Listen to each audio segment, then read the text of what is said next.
어서 오세요. 여러분 안녕하시죠? 베이트 미드라시에 오신 여러분들 환영합니다. 성도의 청부경제 오늘 20번째 시간인데요. 20번째 제목이요. 노자의 주장도 일리가 있다.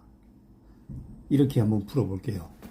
소제목은요. 다단계와 사기꾼들이 던진 낚싯밥 이렇게 잡았습니다.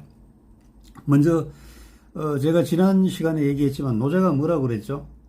먹을 것을 찾아서 입을 것을 찾아서 또 좋은 일터를 찾아서 그리고 안전한 곳을 찾아서 닭이 울고 개가 짖는 소리가 들리는 아주 가까운 나라라 하더라도 어떻게 해요? 찾아다니지 말라고 했죠. 태어난 곳에서 만족하며 죽을 때까지 거기서 살아야 한다.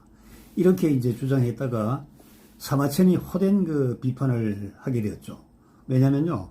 사람이란 것은 맛있는 고기를 좋아하고 아름다운 의복을 좋아하고 또 편안함을 추구하고 또 자랑하고 싶어 안달인 생명체인데 이러한 욕구를 가진 생명체에게 욕구를 억누른다고 이게 해결이 되냐 말입니다. 그래서 노자의 주장은 묘론일 뿐이야. 애꾸는 이론일 뿐이야. 한쪽만 보는 너의 주장만 하는 이론일 뿐이야. 이제 이렇게 지난 시간에 공부를 했죠. 복잡다단한 욕구를 가진 생명체인 인간을 특정한 이론으로 이끌 수 있다고 생각하는가? 그대는 멍청이 바보임을 알아야 해. 결국 세상을 혼란하게 하는 바보 멍청이 학자의 주장일 뿐이다. 이렇게 해석을 할 수가 있죠. 사실 여러분도 잘 아시지만은 사회 발전은요, 인간의 욕구와 창조적 사고가 결합이 되어서 물질의 풍부함이 이루어지고 그리고 여기에 더하여 윤리와 도덕을 잘 다듬어서 사회를 안착시킬 수가 있는 거죠. 그러니까 경제의 안정이 없이는 혼란만 가중된다 이겁니다. 금강산도 식후경이다 이런 말이 있죠.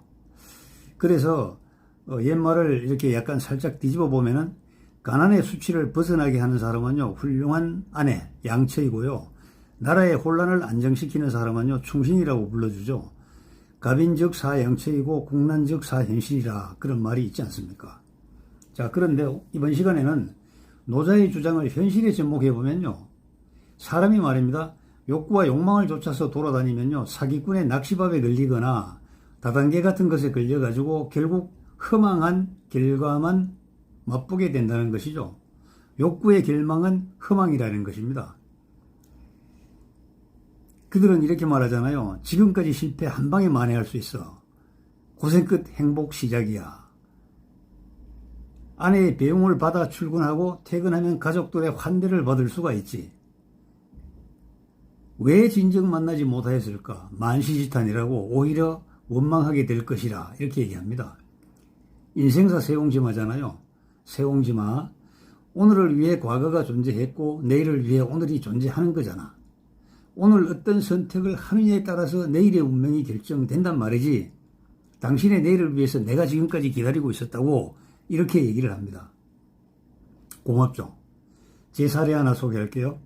30년 전에 알던 지인이 있었습니다. 드문드문 자기가 필요할 때 전화나 문자를 했죠. 상당 기간 뜸하더니만 친절하게 전화했습니다. 여차 어쩌고 저쩌고. 그래서 점심에 만나자고 하여 먼 길을 간 거죠. 가보니까 어떤 여성을 또 데리고 나왔습니다. 자, 대화인즉슨 4차 산업시대 메타버스 시대를 대비하여 장광설을 늘어놓다니만 저의 전공인 그 과목으로 강의 좀 해주면 좋겠다고 회사 중역에게 건의하여 강의 스케줄 잡겠다. 얼마나 고마운 일입니까? 거기 가면 유명한 사람 뭐 홍아무개 누구 아무개도 나오니까 인맥을 다져서 넓힐 수가 있고 그 강의의 지경을 더 넓혀갈 수가 있지 않겠냐. 참 좋은 얘기죠. 그러면서 하는 일이 지금 권 박사가 하고 있는 일을 우리도 돕겠다. 뭐 이렇게 나옵니다. 사실 이 고마운 일 아닙니까? 식사도 2번 같이 했고요. 자, 문제는 지금부터입니다. 이제 라포가 형성되었다고 판단했죠. 그들은요. 계산서를 이제 내놓는 겁니다. 1만 달러를 투자해서 식구가 되자. 일단 식구가 된 다음에 강의 스케줄 잡도록 하겠다. 강력한 크로징이 들어옵니다. 이때 강심장이 아니면 거절하기가 어려워요. 자, 고민 끝에 이런 그 타협안을 제시하죠. 금액을 1000달러로 줄여달라고 할까? 아니면 뭐 다음 기회에 한 달만 연기해달라고 할까? 여러분, 숙맥불변이란 말 아십니까?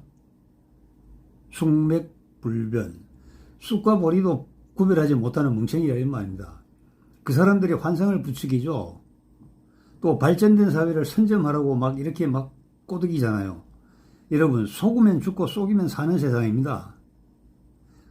그래서 노사의 주장도 일리가 있는 세상이죠. 욕망을 버려라. 정돈되지 않고 정리되지 않은 욕망을 버리지 않고 떠돌아다니면 반드시 걸리게 돼 있다. 제가 그 화식전에 나오는 정말 1장 1절에 첫물에 나오는 이 노자의 주장을 가지고 그동안 비판만 했습니다만은 지금 현실과 이래 결부를 시켜보면은 그 주장도 완전히 틀린 건 아닙니다. 사람은 욕구의 동물, 욕망의 존재이기 때문에 그것을 버리지 않고 계속 떠돌아다니면은 반드시 당신을 노리는 사람에게 걸려들게 돼요. 그들은 마구 뺏어가는 게 아니고 일단 환상을 조장하죠. 그리고 당신은 능력자인데 이 세상이 잘못되어서 당신 같은 능력자를 사용하지 않고 중용하지 않는다고 이 세상 고쳐야 된다고 이렇게 얘기를 합니다. 그동안 얼마나 많은 서름 당했냐고 그 많은 지식과 그 많은 그 지혜를 가지고 어디서 뭐 중용되지 못했지 않습니까? 뭐 이렇게 얘기를 합니다. 이거 다 사이비 다단계들이 하는 뭐라 그러죠? 접근하는 방법이거든요. 여기에 이제 마음이 그냥 녹아가지고 혹하면요 반드시 걸려들게 됩니다. 여러분, 노자의 주장이 인간의 욕구를 말살한, 인간의 욕구를 억제한, 그리고 정치가 인간의 욕구를 해결해 줘야 된다는, 그리고 정치가 해결해 주지 못하더라도 거기에 수준을 낮추고 만족하고 살아야 된다는 회개한 이론이지만은 지금과 같이 정말 복잡한 세상, 속고 속이고 속고 속이고 속이면 살고 속으면 죽는 겁니다. 이런 세상에서는요 노자의 주장도 귀담아 들을 필요가 있는 것입니다. 여러분 감사합니다.